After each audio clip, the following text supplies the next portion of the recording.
Mr. Witness, ipinapakita sa iyo ngayon ang isang dokumento na may pamagat na Administrative Order Number 11. Ano ang kaugnayan nito sa binanggit mo kanina na Administrative Order Number 11 na kung saan nabuo ang Special Task Force? Ito po yung aking dokumentong binabanggit. Sa pangalawang pahina ng Administrative Order Number 11, makikita ang isang lagda sa taas ng pangalang Attorney Melvin Matibag. Kaninong lagda ito, Mr. Witness? Sa akin po. Your Honor, may we manifest that AO number 11 has been previously marked as Exhibit P 429, and we just want to place on record the request for the transfer of marking at a later time to the certified true copy, Your Honor. Noted. Kaugnay pa rin ng Administrative Order Number 11, Mr. Witness.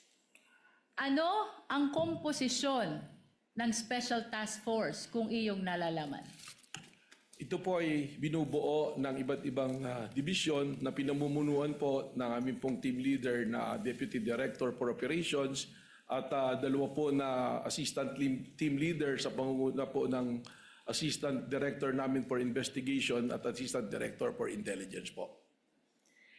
Nabanggit mo ang team leader at assistant team leader ng Special Task Force.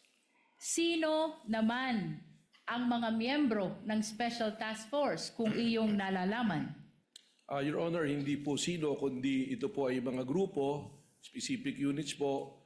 Isa na po rito ang National Capital Region Division namin, ang Cybercrime Division po namin, ang aming pong OCTD, Organized Crime, Transnational Crime Division, ang TID po at ang CFD. Mr. Witness, nabanggit mo ang National Capital Region Division. Ano ang dahilan at isinama ang National Capital Region Division sa miyembro ng Special Task Force kung iyong nalalaman? Sapagkat ang pag-iimbestiga po at ang continuing na surveillance ay tungkol sa banta sa kaligtasan po ng ating Pangulo at ang primerong opisina at tirahan po ng ating Pangulo ay nasa National Capital Region, kung kaya naman po ating pong isinama rito ang National Capital Region bilang miyembro po ng Special Task Force na ito.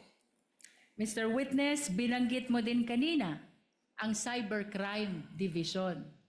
Ano naman ang dahilan kung iyong nalalaman, bakit ginawang miyembro ng Special Task Force ang Cybercrime Division? Ang Cybercrime Division po ay kasama dito sa task force na ito sapagkat marami po ngayon na nabanta na pumapasok po sa ating Pangulo sa pamamagitan po paggamit ng social media platform at ang CCD po, sila po yung may karanasan at kaalaman po na sapat para bantayan po ang mga bantang papasok dito sa pang-araw-araw po. Mr. Witness, binanggit mo din ang Organized Transnational Crime Division.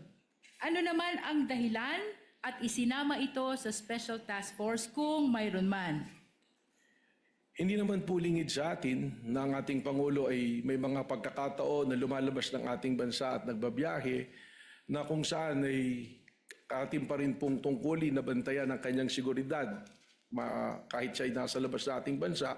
At ang ating pong Organized Transnational Crime Division, sila po yung merong ugnayan sa ating pong mga counterparts sa iba't ibang bansa upang ating pong maisiguro ang kaligtasan po ng ating pong Pangulo habang siya ay nasa labas ng ating bansa. Mr. Witness, kasama sa iyong binanggit ang Technical Intelligence Division. Ano naman ang dahilan at kasama ito sa miyembro ng STF kung mayroon man? Napaka-importante po ng role ng TID, ng Technical Intelligence Division, sapagkat ang mga banta po na katulad ng pumapasok po sa ating Pangulo ay nangangailangan po ng masusi at malawak na intelligence network. At ang TID po natin, sila po ang may karapatan dito at nagpuproseso ng mga ganito pong gawain. Bilang huli, Mr. Witness, binanggit mo din ang Digital Forensic Laboratory Division.